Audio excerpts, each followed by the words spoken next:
Welcome to Oliveboard. Target 40/15 GA for every main series जो आपके लिए मैं ले आया हूँ क्विक रिवीजन सेशन 10th में आपके सामने प्रस्तुत कर रहा हूँ। तो हमारा सीधा सीधा मकसद इस सीरीज़ को करने का ये है कि कम से कम टाइम में आपके क्विक रिवीजन करवा दी जाए। मैं यहाँ पे डिटेल में सॉल्यूशन डिस्कस ऑब्वियसली नहीं करने वाला हूँ क्योंकि फिर क्विक का नाम हट जाएगा। चलिए, इसमें क्या होगा कि आपको एक इंग्लिश में क्वेश्चन मैं बोल के बताऊँगा, इतने में इसका हिंदी में अनुवाद बोल के बताऊंगा, इतनी देर में आपको सोच लेना है कि इसका आंसर क्या है। ये पढ़ने के बाद मैं सीधा आपको आंसर बताऊंगा और नेक्स्ट क्वेश्चन पे बढ़ जाऊंगा ताकि क्विक रिवीजन नाम की अहमियत बची रह जाए। Which country has become the first in world to introduce climate change law for financial firms? Bharat कौन सा देश वित्तीय फर्मों के लिए जलवायु परिवर्तन कानून की शुरुआत करने वाला दुनिया का पहला देश बन गया है? तो आंसर है आपका न्यूजीलैंड। न्यूजीलैंड पहला देश ये बन गया। First country to introduce a law that will require banks, insurer, investment managers to report the impact of climate change on their business.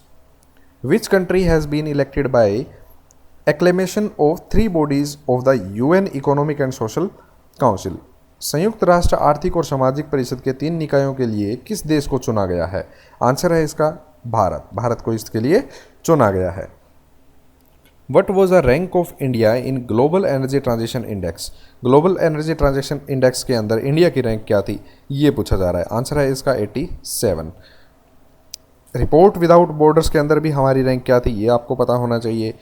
Henley passport index के अंदर हमारी रैंक क्या थी, ये पता होना चाहिए। ग्लोबल एनर्जी ट्रांजिशन इंडेक्स में इंडिया की रैंक 87 थी, ये आपको पता होना चाहिए। चलिए, और ये किसके द्वारा रिलीज़ की जाती है, ये भी आपको पता होना चाहिए। ये रिपोर्ट किसके द्वारा रिलीज़ की जाती है? विच country has topped in global energy transition index release by world economic firm? World economic firm के द्वारा जो ये रिलीज़ की जाती है, इसमें टॉप किसने किया? आंसर है स्वीडन ने टॉप किया। इंडिया की रैंक इसमें कितनी थी? 87 थी। Who among the following has become the 68th Indian Grand Master? किस गेम से रिलेटेड है ये? चेस से है। क्वींस गैम्बिट देखिएगा, अगर आपको चेस पसंद है तो, नहीं है तो भी आपको समझ में आ जाएगा। निम्नलिखित में से कौन से 68वें भारतीय ग्रैंड मास्टर बने हैं? आंसर है Arjun Kalyan. Arjun Kalyan 68th grand master बन गए हैं। On which date World Earth Day is observed every year? हर साल विश्व पृथ्वी दिवस मनाया जाता है। कितने तारीख को मनाया जाता है, आंसर पूछा जा रहा है आपसे। आंसर है इसका 22 अप्रैल को ये मनाया जाता है। What was the theme of world Earth day 2021? 2021 के लिए पृथ्वी दिवस जो मनाया गया उसका विषय क्या था, उसका थीम क्या था? तो आंसर है restore our earth. UN Chinese language day is observed annually on which date? संयुक्त राष्ट्र चीनी भाषा दिवस प्रतिवर्ष किस तारीख को मनाया जाता है? आंसर है 20 अप्रैल। 20 अप्रैल को ये मनाया जाता है। Ahmed Hussain pass away recently, he was associated with which sports? चलिए, ये तो पता चल गया कि वो स्पोर्ट्स से रिलेटेड थे, उनका फील्ड। अब वो कौन से स्पोर्ट्स से रिलेटेड थे, ये पूछा जा रहा है आपसे। तो आंसर है फुटबॉल। अहमद हुसैन का हाल ही में निधन हो गया, वो फुटबॉल से जुड़े हुए थे। Kishore Nandlaskar passed away recently, he was related to which field? कौन से फील्ड से रिलेटेड थे ये? पॉलिटिशियन थे कि पत्रकार थे? जी नहीं, ये एक एक्टर थे। Name the Padma Vibhushan award Indian Islamic scholar and peace activist who passed away recently? उन पद्म विभूषण से सम्मानित भारतीय इस्लामिक विद्वान और शांति कार्यकर्ता का नाम बताइए जिनका हाल ही में निधन हो गया। तो आंसर है इसका मौलाना Wahiduddin Khan. What is the capital of Sweden? Sweden ने टॉप किया तो इसकी कैपिटल भी पूछी जा रही है आपसे। तो कैपिटल है स्टॉकहोम और इसकी स्वीडिश क्रोना इसकी करेंसी है। यहाँ पे आंसर आपसे पूछा गया है capital. Which countries president has hosted leader summit on climate in which PM Modi has participated recently?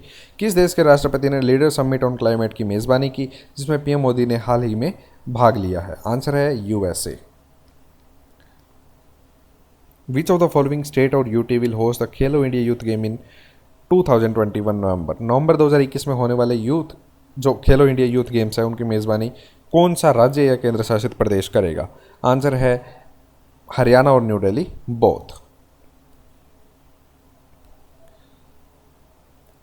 Reserve Bank of India will cancel the license of which of the following company? कौन सी company का licence रद्द करने की बात कही गई है आरबीआई के द्वारा?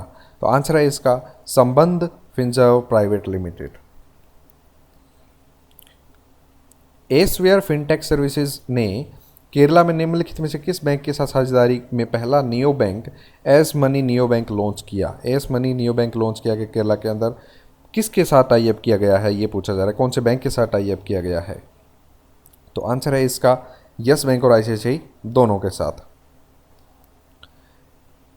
S&P ग्लोबल रेटिंग्स ने 2021 में भारत की जीडीपी कितने होने का अनुमान लगाया है? S&P global rating has forecasted India GDP at what percentage in 2021? तो आंसर है इसका 11%। डिटेल आप यहाँ पे पढ़ सकते हैं।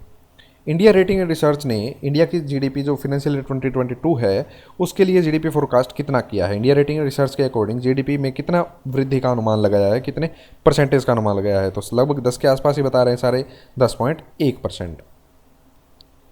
What is the projected growth rate of India for financial 2022 according to State Bank of India research? SBI की रिसर्च के अनुसार 2022 फाइनेंशियल ईयर के लिए भारत की अनुमानित विकास दर क्या रहने वाली है? तो आंसर है इसका 10.4%। Who has been appointed as chairperson of National Association of Sports and Services Companies?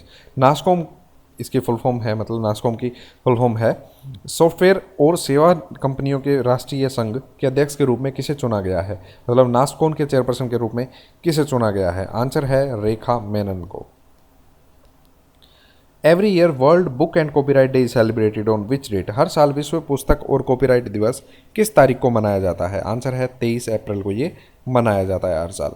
On which date English language day is celebrated annually? प्रतिवर्ष अंग्रेजी भाषा दिवस किस दिन मनाया जाता है? आंसर है 23 अप्रैल। 23 अप्रैल को ये मनाया जाता है।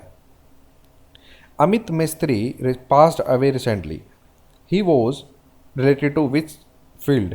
हाल ही में अमित मिस्त्री का निधन हो गया, वो पेशे से क्या थे? तो वो पेशे से एक्टर थे। Who is the present secretary general of UN? UN के जो वर्तमान महासचिव है उनका नाम पूछा जा रहा है आपसे। तो आंसर है एंटोनियो गुटेरेस। एंटोनियो गुटेरेस है और हेडक्वार्टर कहाँ है? न्यूयॉर्क यूएस के अंदर है। 24 अक्टूबर 1945 को ये पाया गया था। Silent Valley National Park is located in which of the following state और UT? Silent Valley National Park निम्नलिखित में से किस राज्य या केंद्र शासित प्रदेश में स्थित है? तो आंसर है इसका केरला। केरला के अंदर ये स्थित है। अगर आप चाहते हैं कि मैं ये सीरीज़ और सेशंस आपके लिए लेके आऊँ, आपके लिए फ़ायदेमंद रह रही है ये सीरीज़, तो कमेंट करके बताइएगा। अगर आप इसकी पीडीएफ चाहते हैं तो टेलीग्राम के अंदर प्रिंटेबल पीडीएफ आपको मिल रही है लगातार इनकी इस सीरीज़ की। तो Ollywood is the new black search कीजिए, वहाँ पे पीडीएफ आपको मिल जाएगी टेलीग्राम पर। अगर आप चाहते हैं कि मैं आपके लिए और वीडियोस ऐसे बनाऊं और आपको वीडियो अच्छी लगी हो तो लाइक कीजिएगा, नहीं अच्छी लगी तो डिसलाइक करके कमेंट कीजिएगा, बताइएगा क्या सुधार किया जा सकता था। अगर आपको लगता है कि ये वीडियो शेयर करने लायक है तो उन दोस्तों के साथ शेयर कीजिए जिन्हें जॉब की सख्त ज़रूरत है, जिनकी फैमिली को जॉब की सख्त ज़रूरत है। और सब्सक्राइब करके बेल आइकन दबाना है कि नहीं, ये अब आपके हाथ में है। Thank you so much.